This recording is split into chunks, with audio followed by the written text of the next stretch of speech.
Hey guys, welcome back to the Atlas podcast. Today I am here with Lena, long overdue podcast. So, yeah, Lena, Hi, I mean, tell us how are you doing today? I'm doing good. How are you? Really good, thanks. You're in Spain now, right?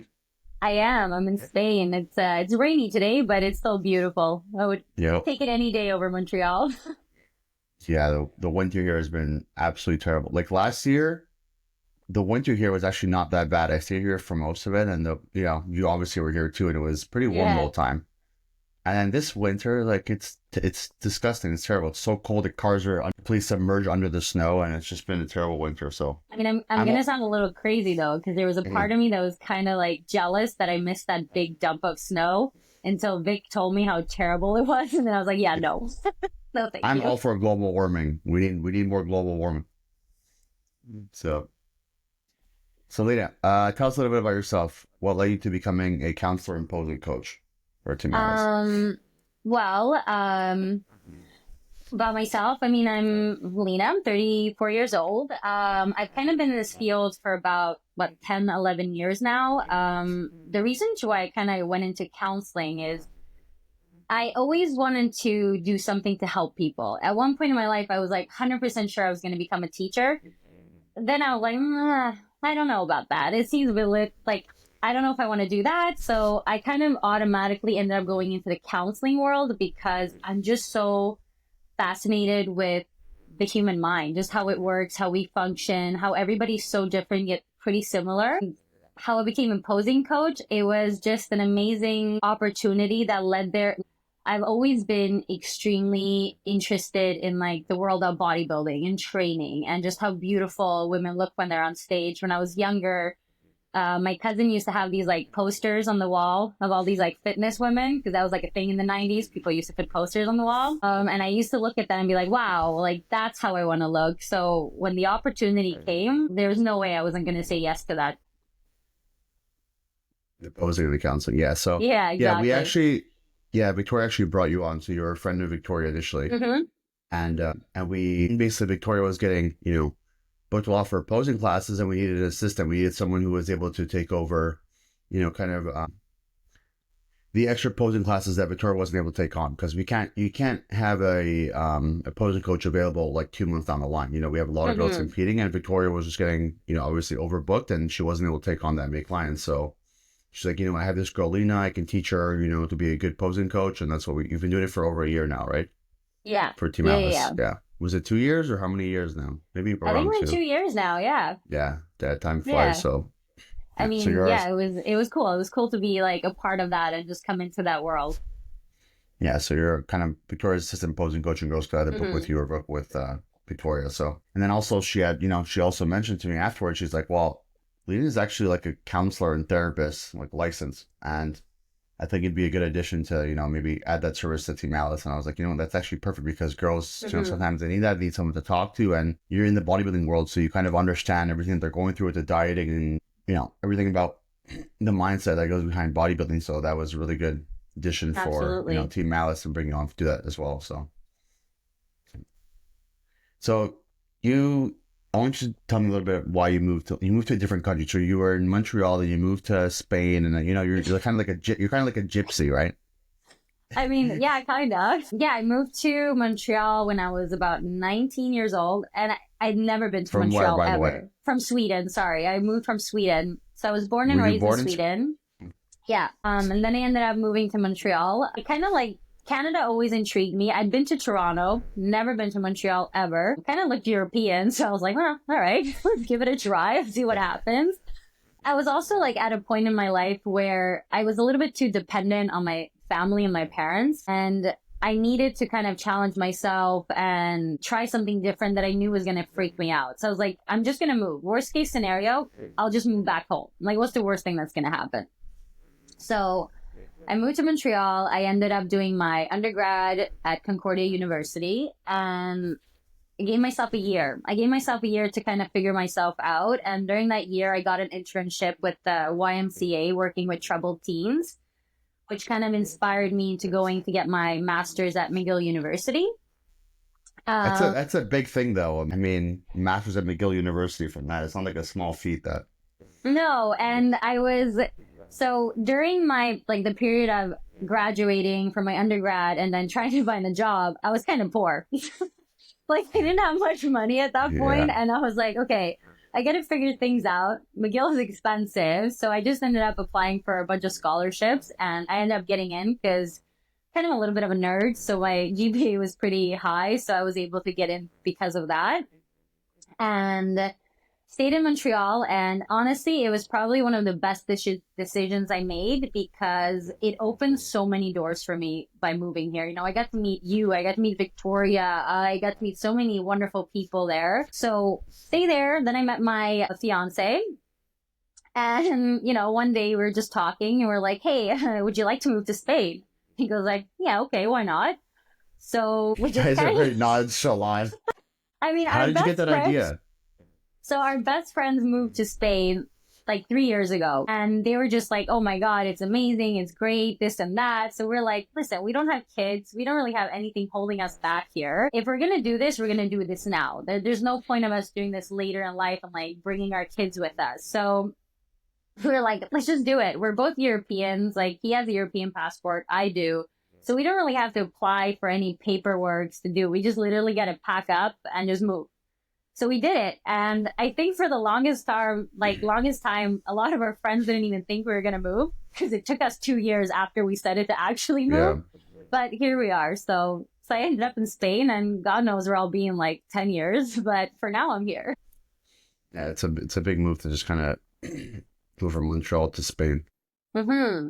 But Are you liking it it's there or what? growing. Oh my God. How could you not? Like I wake up, I look out the window and I have the ocean, well, the sea, I should say, but I can see the beach and there's palm trees everywhere. The weather is beautiful, except for today, but the weather is beautiful.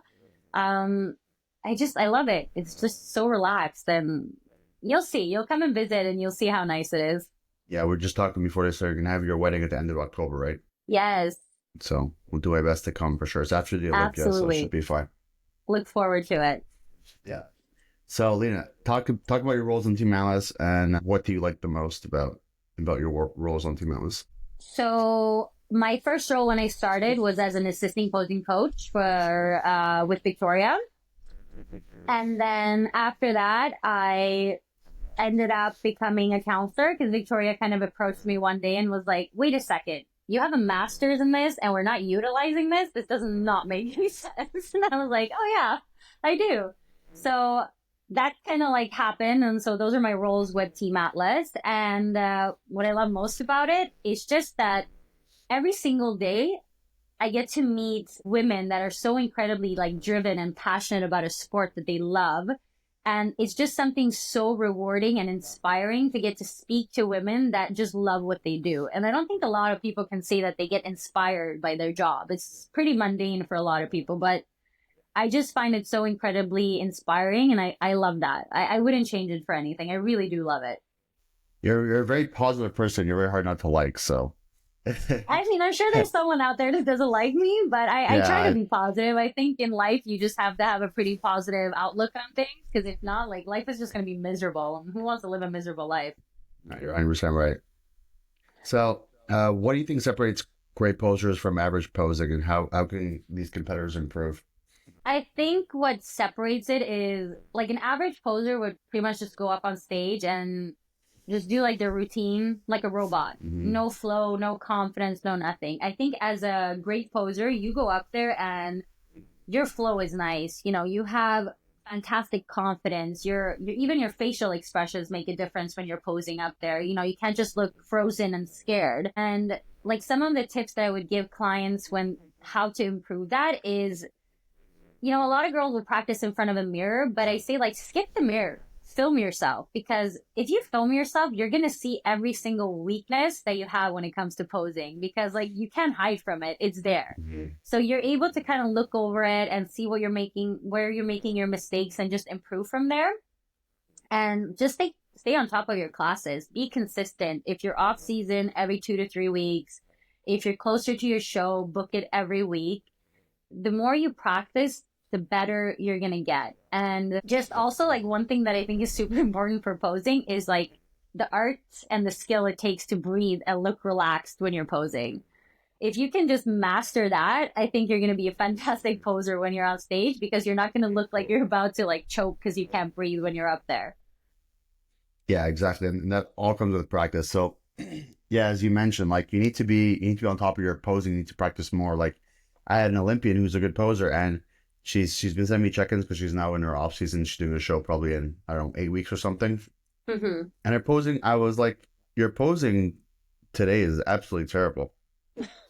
And she's like, why? I'm like, and I sent her pictures of her best poses, which she has like in the Dropbox there. Mm-hmm. Her best front and back pose. I'm like, I want you to compare these two. And like, her foot position was completely off. Her back pose was completely off. I'm like, you're clearly not practicing because your posing is completely off and, it's completely different than what it was at the Olympia.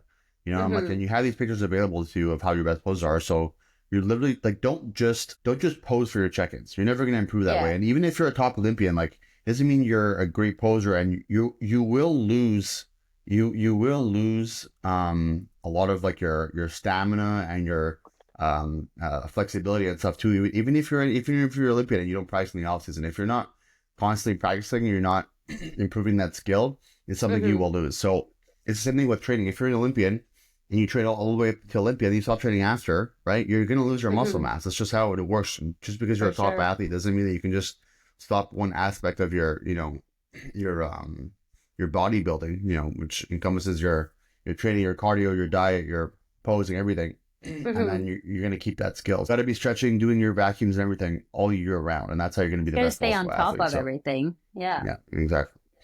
So the emotional side of fitness is just as important as dieting and training. How do you help athletes develop a strong mindset?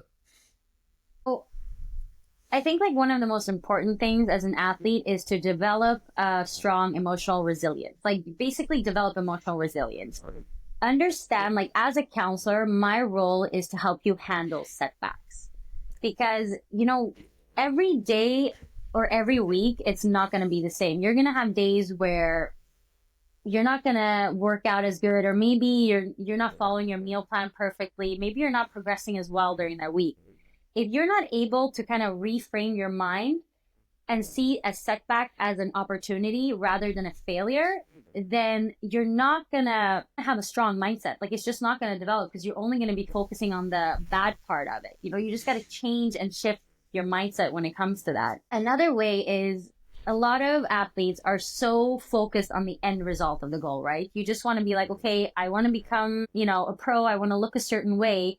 But during that process, you kind of forget to fall in love with the process of this all. Like, why did you even start this? Because you love the sport. So why don't you just like take a step back, appreciate the little wins that you have when it comes to bodybuilding and competing? Like maybe I don't know, you lost a little bit of weight that week. Your check-in is fantastic. Your posing is looking better. You're lifting heavier at the gym. If you're able to just take a step back and appreciate the little moments throughout the process, then if you are like kind of hit with a setback, you're going to be able to manage that situation better, you know?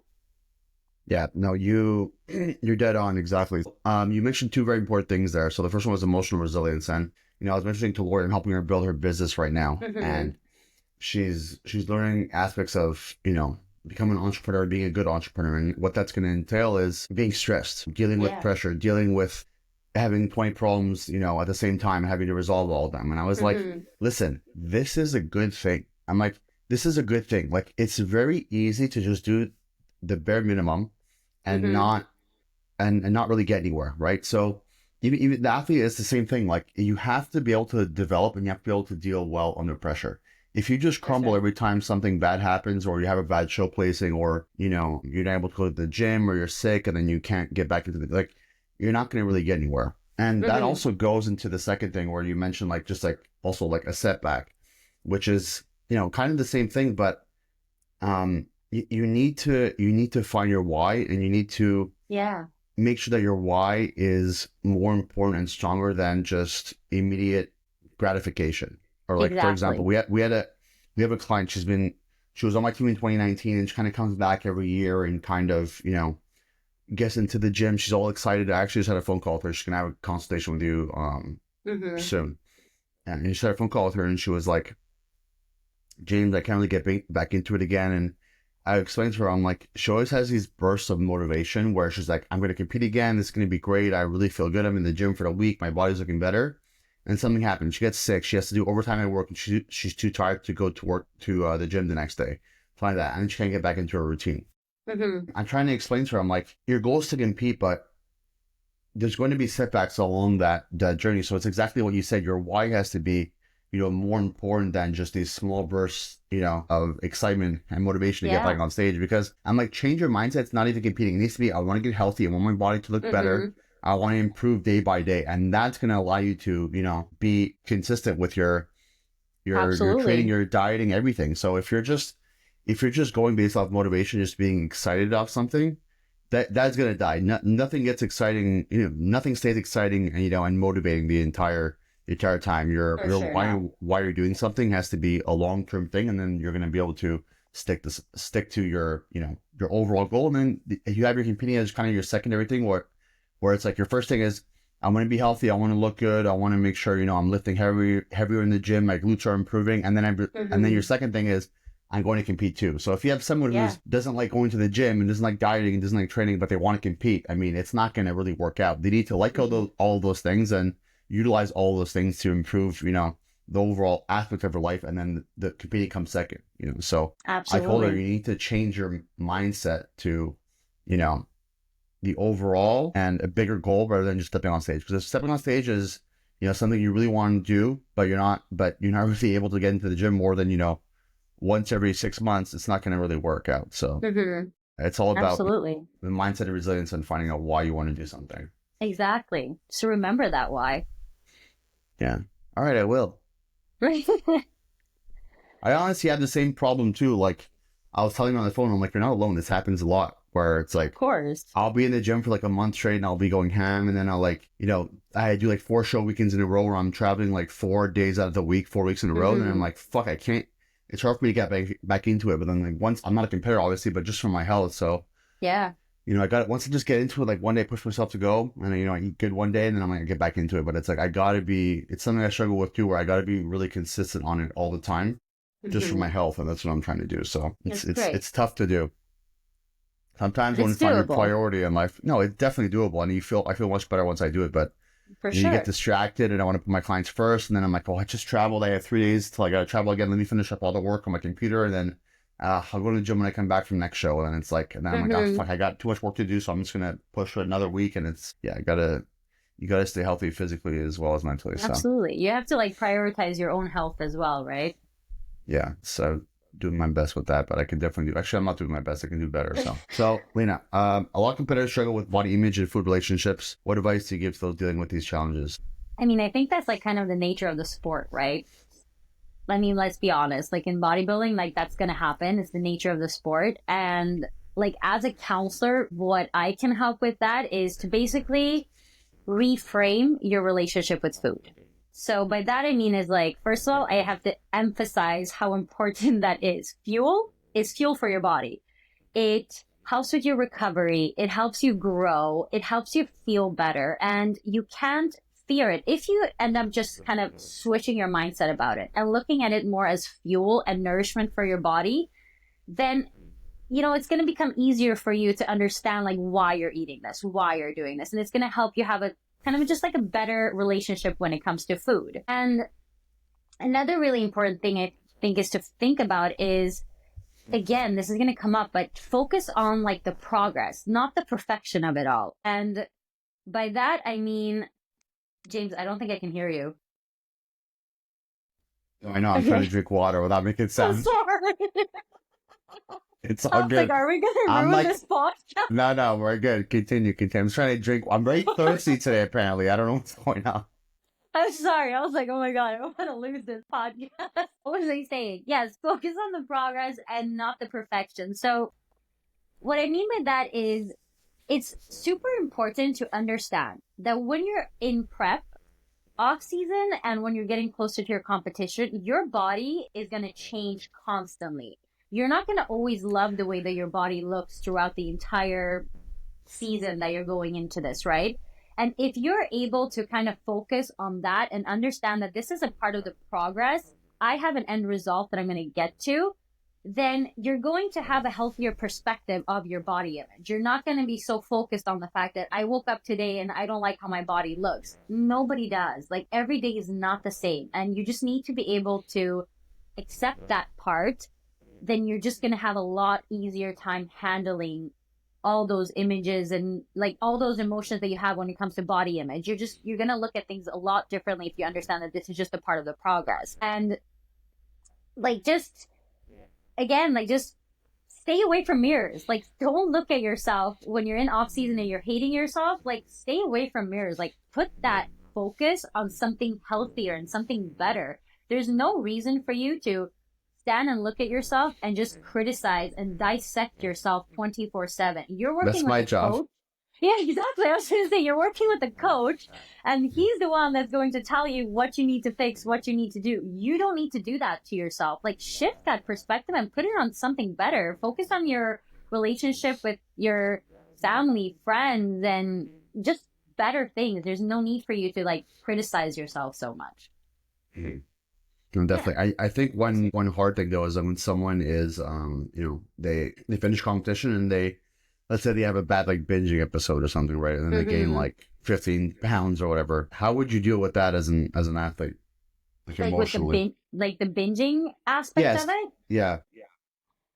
Well, Well, okay, and so also like the body image aspect of it too, where it's like you're like, well, fuck, I just gained 15 pounds and like, they just ruin everything. well, you kind of have to go back to the roots. Like, you have to understand why someone binges. It doesn't just happen to anybody, right? Like, not all of your athletes, when they come off the No, it's show, pretty binge rare. eat, right? I think it's like really important to understand that binge eating is very much connected to emotional, physical, and environmental triggers. So if you have like underlying issues with that, your binge eating is going to come out. So for instance, like, it it could be connected to like emotional, right? So if you go under a lot of distress, or if you have anxiety, stress, you feel sad. A lot of people can feel sad after like coming off of the competition because things change. Boredom, maybe you don't have a goal anymore. What happens is that you kind of need a way to cope with that, to feel good, and food tends to become like a safe space for you where you kind of get an escape from it, right? And that alone like triggers like an emotional release. And what happens is that happens over and over again. So that is just a pattern of your brain. So your brain continuously just connects those dots and you fall into that binge eating aspect of it.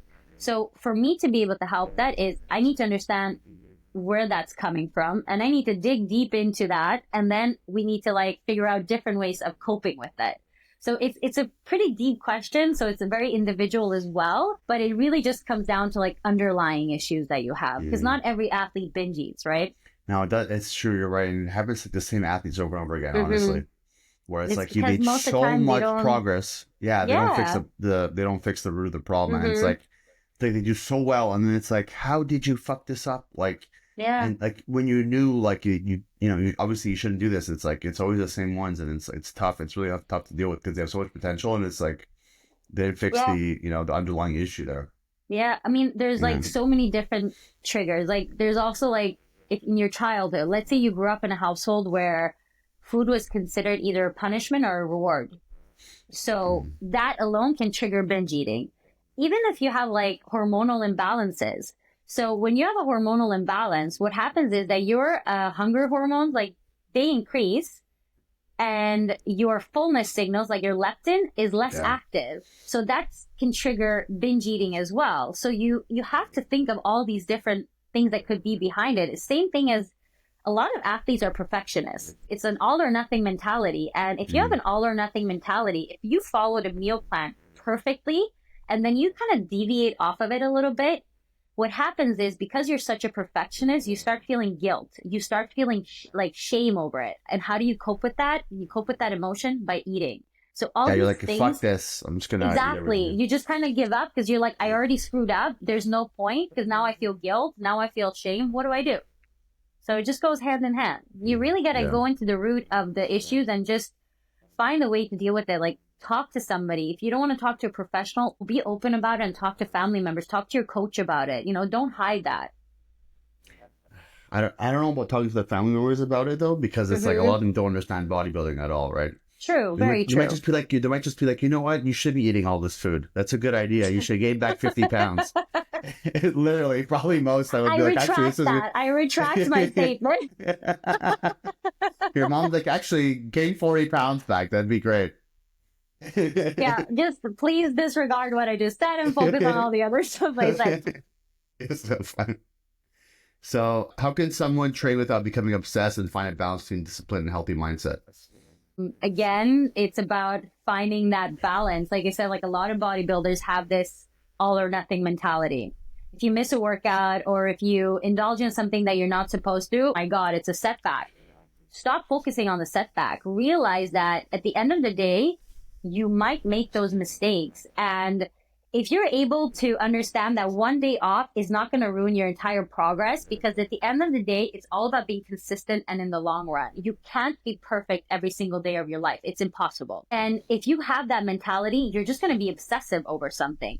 Take a step back and understand that, no, this is okay. It doesn't mean that I'm giving up or I'm going to fail or it's going to become worse. I'm just going to understand that I had an off day and now I'm going to change that and I'm just going to do better tomorrow. And again, like celebrate your little moments with it. Like what if you're in your career of like becoming a bodybuilder, you're going through this process and, one day you're mastering your posing or you're having a good day understanding your nutrition, you're feeling good, you're lifting heavier. If you're able to like find a balance between like the discipline and like the healthy mindset, you're just going to be a better overall athlete. You can't just focus on the I'm always going to do my best. I'm always going to be good. Take a moment and like really appreciate the journey of the whole process. I think a lot of people forget that there's a journey involved in this. You don't just go from A to B right away. There's steps in between. And honestly, like, so a couple of things with that is like, the journey is usually going to bring you more happiness than the end result, like for anything. Like, For sure. I remember even when I was like, first starting out my coaching business or, even my first business, and it's like, even the first shows I've done where like I won like an overall or something small or just like getting to know the athletes. Like one athlete I've known him for like over 10 years now. He's, was my first athlete. Started coaching in 2015. And just like the journey of like learning the posing and just like sitting there. Remember, I would go sit like 5-6 hours a couple of times a week to like learn posing, like during girls' posing class at the gym. And just like, that was fun. And you look back, like, man, that was fun to do. And it's like now, we're, my athletes are winning all these titles and that's fun too. But like just being there, being present, being part of the journey is really exciting too. So you gotta like, if you get on stage, if you were just given like, let's say like the Olympia medal, like you're Miss Bikini Olympia right now, right? But you didn't have to work for the body. You didn't really have to go through the struggle or the dieting or the training or the cardio. Someone just here's an Olympia medal. You just won the Miss Bikini Olympia title. And it's true, you won the Olympia title, but you don't have anything to show for it. You didn't go through anything. That's not going to feel. You're not going to feel like you earned it. You're not going to feel like it's not going to mean anything because you didn't actually deserve it. You didn't earn it, right? So, but if your goal is to achieve the Miss Bikini Olympia title, and someone just gave you the medal today, here you're the Miss Bikini, and it's true. You're on the website, Miss Bikini Olympia, Lena, whatever, and you're like, wow, that's great, but it's you're not going to have the same feeling as you would if you actually did all the work and you earned it and you have the crazy physique and everything, right? Yeah. So that just goes to show where it's like the end result doesn't necessarily mean that you're going to be happy. It's the whole journey and earning it, right? Like the harder you work in a prep and then you achieve your goal, man, that's going to feel so damn good. Like it's going to be, I'll give you an example, like with Ariana, right? So it's very hard to get her in condition, but she knows that if she gets in condition, she could beat any bikini athlete, and she was told this too. So, she could win the Bikini Olympia title. And I'm like, if you knew what you knew now, right, 5 years ago when you started bodybuilding, would you be opposed to doing 2 hours of cardio to get lean to be able to like maybe win the Bikini Olympia title? She's like, I would definitely do it. I'm like, I bet you would do 4 hours of cardio if you did. If you knew the information that you knew now, you would be able to do 4 hours of cardio to get lean to achieve the goal. And she's like, yeah. So, it's just, you got to do, she's obviously not doing 4 hours cardio. I'm just saying it as a, as a metaphor, but, you got to be willing to do, what it takes to get to that stage. And you have to realize that all the work and all the effort that you put in is going to be, you're going to feel even more proud of yourself. When you overcome big obstacles and you achieve what you what you set out to achieve, it's going to feel a lot better than if it was just given to you. So enjoy the process, understand that it's Mm-hmm. part of it, and it's what it takes to achieve your goal. And another thing too, where you mentioned like some days are going to be tougher than others, and maybe you didn't give your all in the gym, and you kind of feel Yeah. like it's like one day you're like, oh fuck, well I fucked up that gym session, maybe I'll just eat everything in my house. It's like that's not how life works. And actually, when you were talking about that, it reminded me of like stocks actually, which is very Mm-hmm. relevant to this, where it's like, so the S&P 500, the S&P 500 is typically going to get about 10.5% per year, compounded long term, right? But right Mm-hmm. now, the last month, it's lost about 8%. So I'm down like hundreds of thousands of dollars in the last Mm-hmm. like few weeks just because of this, small percentage loss. And if I Yeah. was a noob, I didn't know what I was doing. Like, oh my god, I lost hundreds of thousands of Yeah. dollars. I'm gonna sell it and fuck this, and I'm I'm gonna no. out. But yeah, yeah, I'm out exactly. But you need to realize, no, the long term, this is what it takes. It's like the stock market. It doesn't go up like this straight the entire time. There's gonna be, if you look at everything, it goes down, down, down, down, up, down, Yeah. whatever. Go up for 2 years and then down. But at the end of the day, it's up, and that's Mm-hmm. the whole point. Like you see, like if you zoom out, it's gonna go like this. If you zoom out, but if you zoom in, there's all kinds of valleys and Exactly. going up and down every day. You lose this too, but it's like the long term. That's what it's gonna be. So if you're just consistently like focus on the very short term and just these little, if you have like a bad day in the gym or you slip over your Mm-hmm. diet a little bit and you just give up everything, you're never going to get anywhere. Realize that put your Totally. best every day. Obviously you can't be cheating every day in your diet, but do your absolute best every day. In the long term, you're going to look back and be like, holy shit, like i did I did good work. And we Yeah. post a lot of these transformations of our athletes, and I would say about 70-80% of them are like, holy shit, I didn't even realize the transformation I did. And it's like I the know. transformations we put out are unbelievable, where it's like Incredible. you can see how much work the athlete put in to be able to achieve that. It's insane. Yeah. Either they grew like crazy or they leaned down or both, and they're posing this better. Like that's Yeah. a lot of work put into that. So if Mm-hmm. you're zooming in one day at a time and you look at yourself on the scale or the mirror, it's like there's not much change. When you zoom out and you see the whole perspective, Yeah. that's going to really be where you're like, wow, I really put in the work. So you have to look at it from For sure. And I'm sure if you a like macro ask those perspective. athletes, they didn't have a perfect journey the entire time. Like they had ups Yeah. and downs as well. But, it's all about, like you said, you explained it well. Yeah, and they got like, let's say they got sick or something happened, or they Yeah. have to miss a day in the gym or whatever. It's like they still were able to achieve that result by not giving up everything once they had like a little slip up. So Yeah. yeah, let me see. Overcoming the fear of eating more and lifting heavier is something many women struggle with. How can they shift their perspective? Again, food is fuel, see it as nourishment. It helps your body grow, it helps your body repair, it makes your body function optimally. Like actually see it for what it is, it's there to help you. Don't it's not there to harm you or cause like unwanted results. It's there to like make you perform better and do better. So just again, shift the narrative and the mindset that you have about food. Look at it, don't look at it as something scary. Look at the long term effect that it has on you. You have better mental health because you'll have a better relationship with food. It gives you more energy. You feel your self esteem goes up. You have what's the word I'm looking for, like a better sense of accomplishment if you do that, because you see your result and you see what you're able to achieve with your body when you nourish it properly. So just kind of like try to shift the narrative and the mindset that you have that it's scary. And again, like it's repetitive, but it's true. It is nourishment and it is fuel for your body. You want your body to function optimally 100%. It needs all the right fuels for it. So just don't be scared of it. Look at it as a positive thing and you'll have a such better relationship with it moving forward. Yeah. So no, you're totally right, and I feel like obviously we have had athletes of that where it's like, oh, am I getting fat? I'm eating too much food. Like I'm never gonna make you get fat, and I think it is easier Exactly. when you have a meal plan from a coach, like telling you what to do, an experienced coach that's not gonna, Sure. mislead you. Where it's like, no, we're doing this to achieve the goal. If you're, 10% body fat all season, you're not gonna grow that much muscle mass, but you need to be able to Right. stay in a range where, you're in striking distance from being able to, start a prep 10, 12 weeks out, and Mm-hmm. you're at a body fat where you're gonna be optimally growing and not really, you know, screwing with your gains too much. So as I said before, if you're too lean and you're trying to stay lean all off season, you're not going to really grow that much. And that's where, Yeah. but also if you gain too much body fat, then you're going to have to lose a lot more body fat during prep, and then you're going to lose muscle mass during the process. So For it's also sure. not good. For So sure. You need a really good plan to be able to get you there. And sometimes it's hard to like if you're doing this on your own, it's very hard to look at yourself objectively Mm-hmm. and decide whether you have to be leaner or, gain maybe a little bit of weight on the scale and, go from there. So I think, getting someone to guide you and help you do that is a lot easier. Like we've had girls with anorexia and Yeah, they were a lot better when I was helping them versus them doing it on their own. Honestly, for because it's sure. it's a lot easier just being told what to do instead of having to decide these things on your own, especially when you're struggling. Couldn't agree more. Yeah. Um,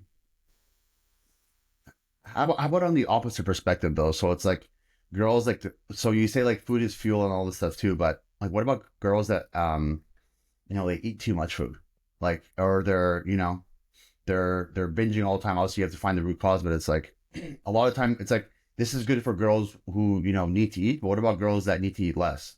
Or people that need to eat less But just in then again, general. like educate yourself of like nourishment. You're overeating, and overeating is not Yeah, nourishing your body. It's doing the complete opposite thing. So again, it comes down to the thing of learning and understanding. And again, you're seeing it as nourishment, whether you're overeating or undereating. Mhm. If you understand your macronutrients, if you understand what the food does to your body, you're not going to overeat or undereat. You're just going to understand that it's helping you. And again, having a coach help you with that, especially if you don't know much of it, seek that help. Look for that. Whether it doesn't have to be competition, like you offer lifestyle, and lifestyle also teaches you how to eat properly to look your best and feel your best. You don't starve people when they're in lifestyle. Like it doesn't Yeah. work. You don't starve people in prep either, but you know what I mean. Well, I mean, sometimes you have to, but you're trying to be politically correct, but it's like, yeah, sometimes, yeah. I know that we offer coaching for that as well for clients that don't compete and want to just do, body transformations or lose body fat, and that's definitely a good tool to Mm-hmm. learn. It's exactly to learn about the macronutrients and kind of just getting into the Exactly. dieting and training, and you're not stepping on stage, but you just want a healthy lifestyle. So that's a good way to Yeah. get things started for sure. So, um, you've spoken about overcoming the eating disorder. How did fitness help you change your life? So you didn't, you spoke about that to me. So yeah, so you used to be anorexic. Yeah, so I used to have an yeah, well, I used to binge, starve myself, throw up. I went through the entire cycle of it. And How long ago was this? I mean, it started when I was 14, or maybe even 13, and it has carried on with my life throughout my entire, like I'm 34 years old, and I think my last like really bad time was, I want to say 6 years ago, Yeah. which wasn't that long ago, 5 years ago. I was like really small and I was just starving myself. I think I was eating like 900 calories a day and I was counting every single thing and I wasn't eating right. I was like eating And you weren't in carbs. prep, right? No, no, no. But I was like in my head, I'm too big. I'm too big. I need to do something about this. And what helped me was fitness. What helped me was understanding food and eating. And what happened was that I actually started training in prestige fitness in Montreal and I saw Victoria. And Victoria had just started working with you and she was about to go on stage and compete. This was like the show before she got her pro card. And I remember looking at her and I'm like, oh my God, she's gorgeous. Like, look at that. I want to look like that. But I knew I didn't look like that because I didn't have muscle. I was just like thin and not eating, not understanding. So I approached her and I asked her if she would kind of like help me train and, give me a meal plan and a workout plan. And she was like, yeah, sure, no problem.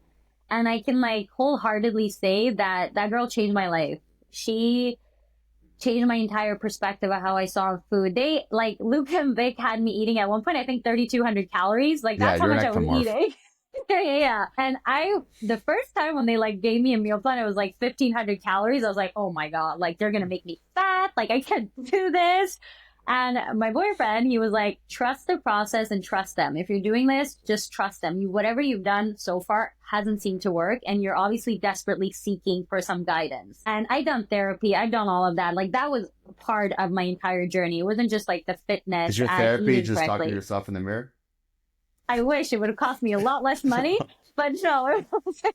I actually did seek help and I had throughout my like teens and growing up. And basically I just learned. I learned how to eat right. I learned that food was fuel for me. It helped me. I loved the way I was looking. I loved that I was getting curvy, but with like muscles.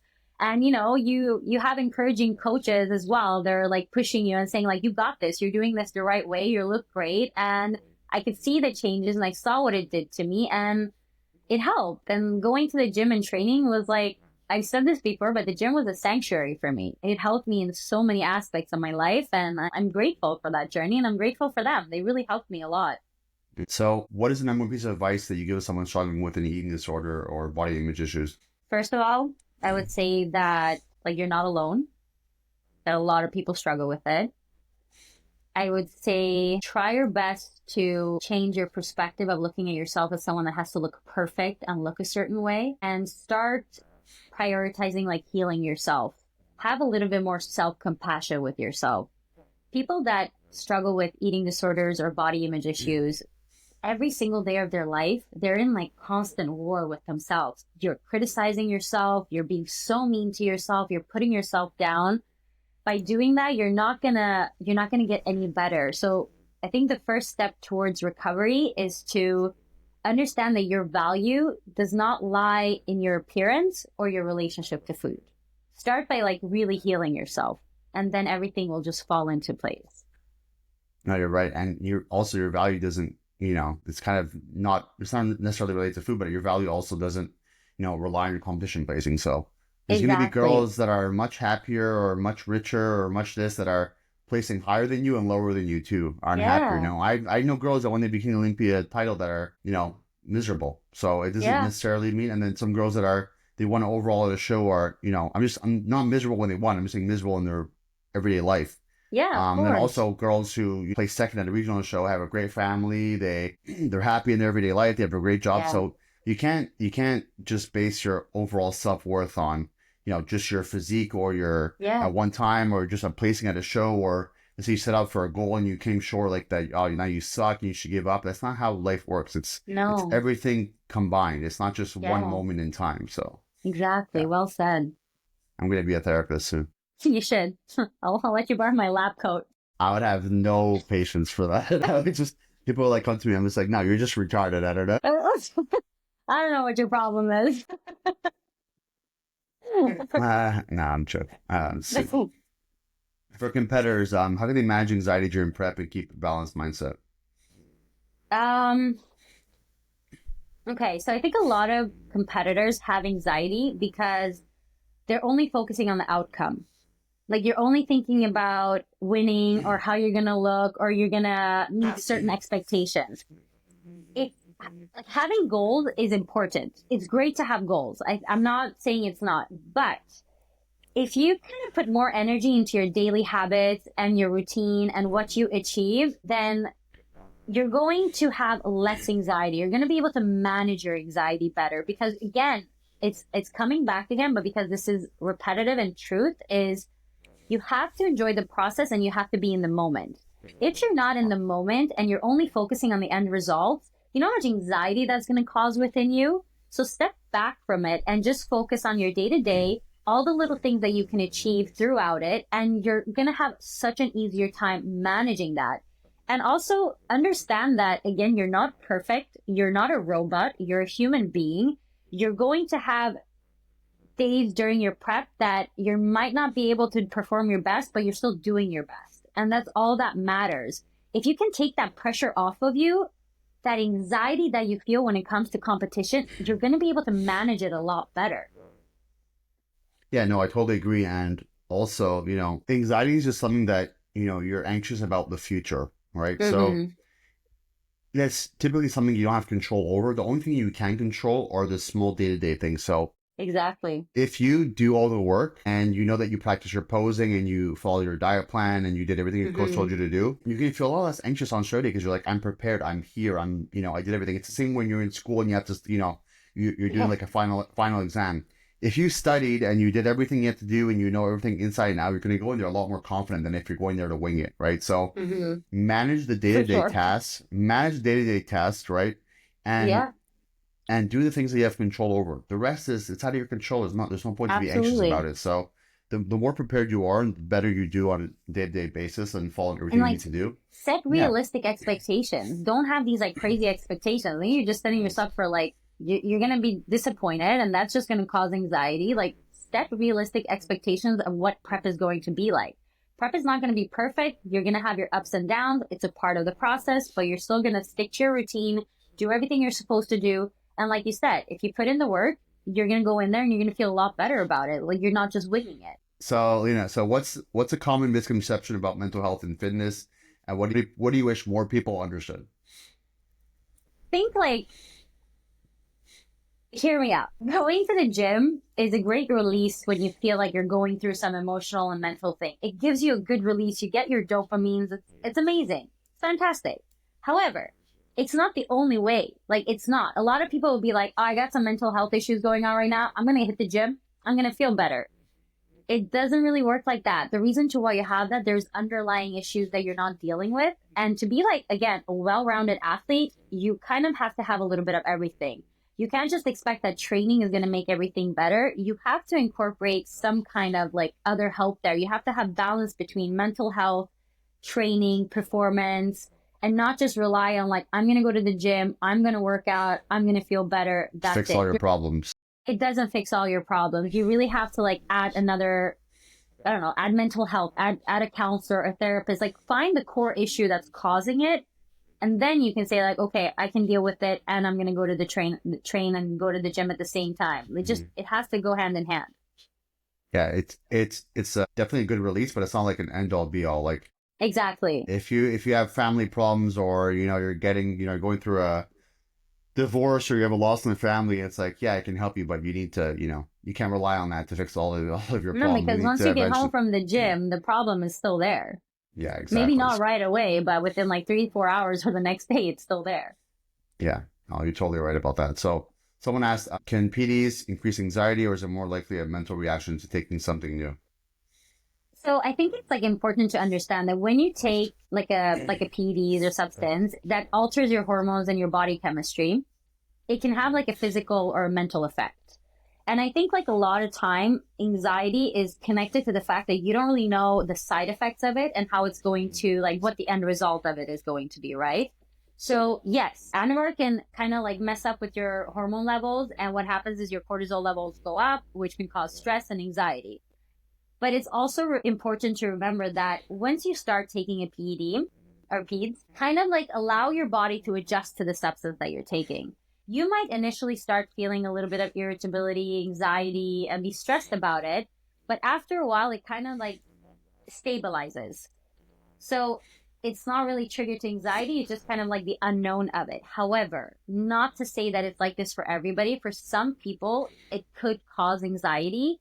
But then again, there must be usually like an underlying issue for it. And it's just kind of triggered by it. So just monitor it, talk to your coach about it if you're on something and you feel like it's triggering a sense of anxiety, and just have an open dialogue.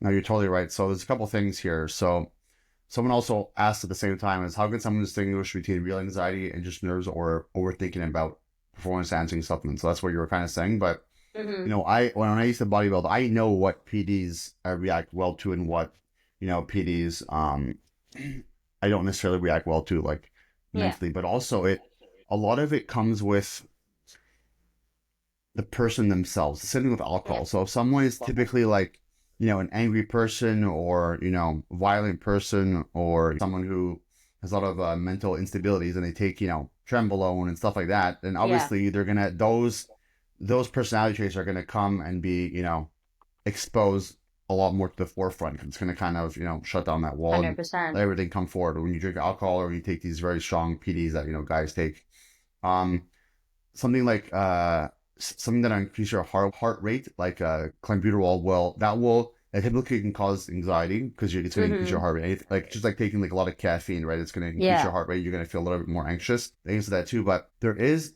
often times where the 95% of athletes or more are perfectly fine PDs. There's an alternative move, nothing like that. There is some hormonal changes, but For sure. of course, while you're taking PDs, but also Yeah. a lot of the time, the side effects of like feeling tired or anxious, or maybe moody and stuff too, could also be from being in a very big calorie deficit too. So you have Mm-hmm. to be able to decipher, is it that, is the dieting, is it, do you have a little bit of hair loss because your fats are very low and you're dieting down, or is it Right. because of the PDs and DHT? So it's Yeah. like you got to see how you react in the off season versus if you're perfectly fine in the off season on the same PDs that you take in prep, then it's like, well, it likely could be because of the the overload of training and cardio and Hmm. the the lower food because a lot of like lower food also and lower food and high cardio and stuff too also changes your hormones. So Of it's like course is it it that or does. the It PDs? So you got to increases go, your cortisol levels, you know?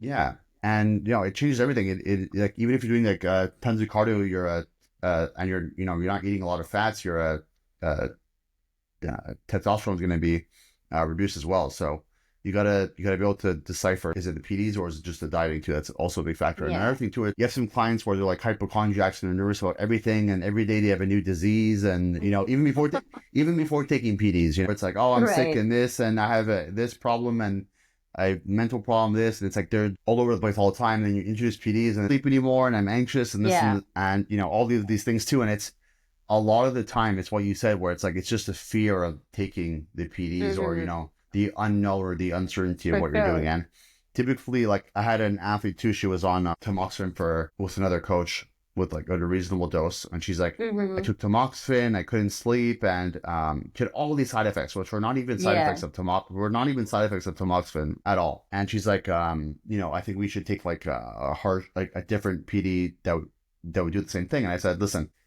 this PD compared to the other ones that you're suggesting is going to be, a lot less harsh on your body for a typical person. But I said, if you Right. don't want to take it, I have no issues at all. We'll take something differently. But I'm just telling you, like this one, tamoxifen is a lot less, going to be a lot less harsh on your body than what you're suggesting to take for the same, kind of end result and goal. Hmm.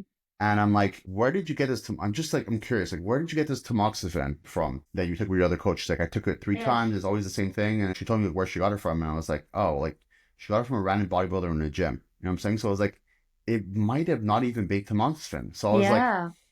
I was like, and she didn't have any like life threatening things that happened to her when it happened, but it was like things that were God.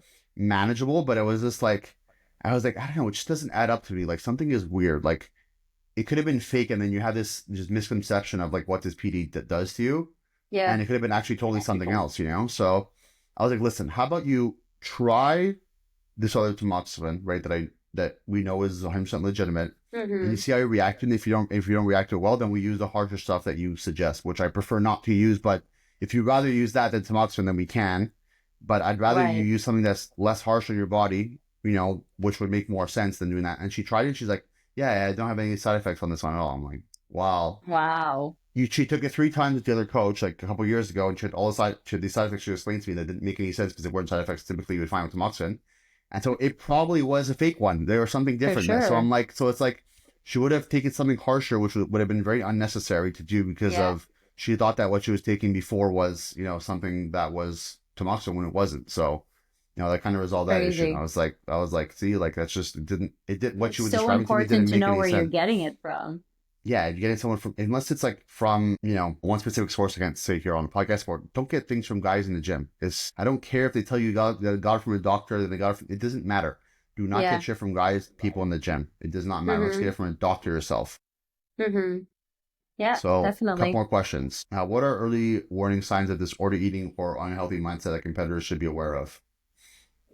Obsessive focus on food. If you're constantly know how many calories something has, restricting an entire food group because, shouldn't be eating it because it's bad food, or feeling guilt and shame after you eat something, like you eat a bagel, you go do cardio for an hour Well, and a this half is to like kind of make up for it.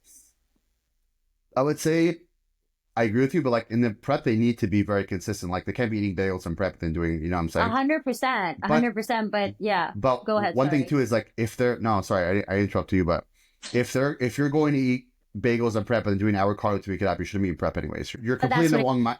You're completely in the wrong mindset to be prepping anyways. So you shouldn't be if you're cheating and having to like you're digging a hole and then you got to like trying to get out of it with a cardio and you dig another hole. You're never gonna win that battle. You should not be but prepping that's because your it. mindset isn't there. Yeah.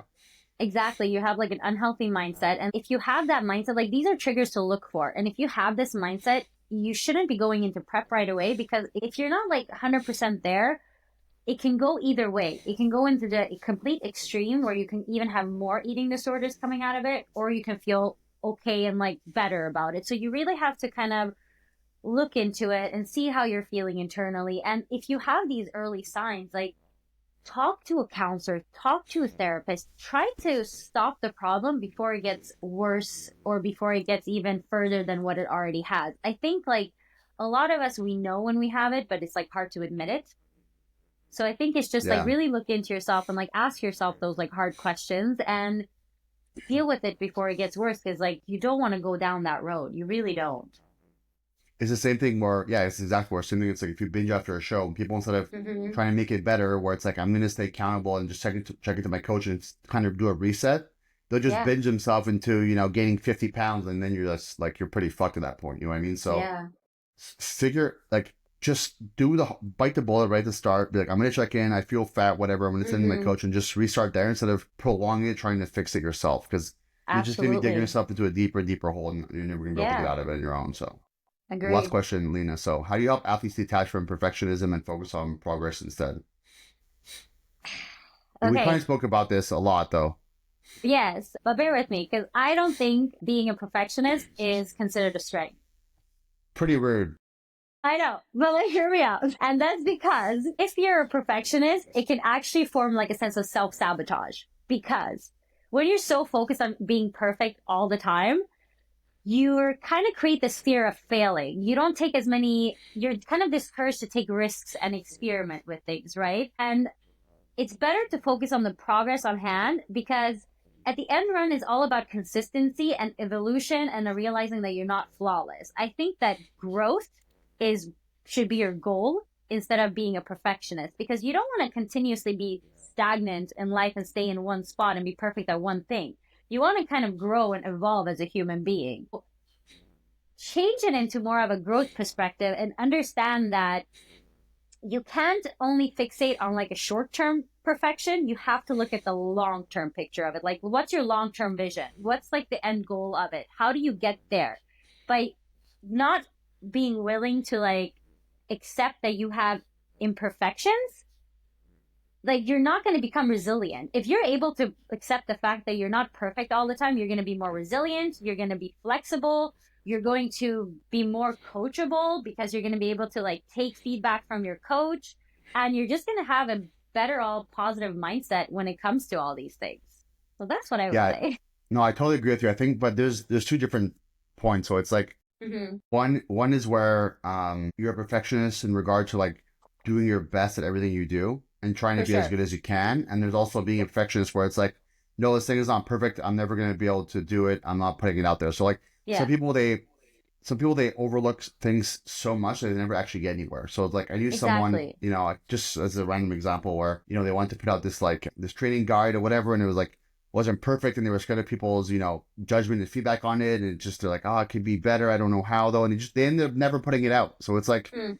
no, you need to do things and you have to Take realize the like risk. do it to the best of your ability, Yeah, but understand that, you're not perfect and you're still learning and you're doing things. So like a lot of absolutely. entrepreneurs too, like people are so scared of failure that they just don't do anything with their life, or they don't, they don't put themselves out there. And it's like, I get the question all the time. Well, how do you start a business? How do you, how do you do, how do you grow a company, or how do you become a better entrepreneur? And it's like a lot of the times it's like you got to start from nowhere and put yourself out there. And Yeah, people are scared of putting absolutely. themselves out there to be judged by others, or be unsure of things. And that's not every single entrepreneur start off, with taking a risk, like you said, and understanding Yeah. that they're not perfect in all aspects. And you're going to be judged. You're going to be, you're going to make mistakes, and you got to try things to be able to, achieve the end goal that you want to achieve. So, Totally.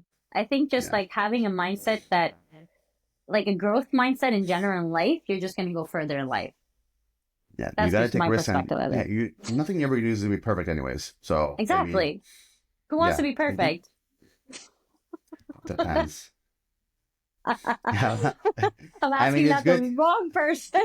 It's gonna be it's good to do everything to the best of your abilities and try to kind of Exactly. reach perfection, but with understanding that it's not really possible. And Yeah. as long as you realize that and you do the best you can with everything you do every day, then that's all you can really ask for. So Well said.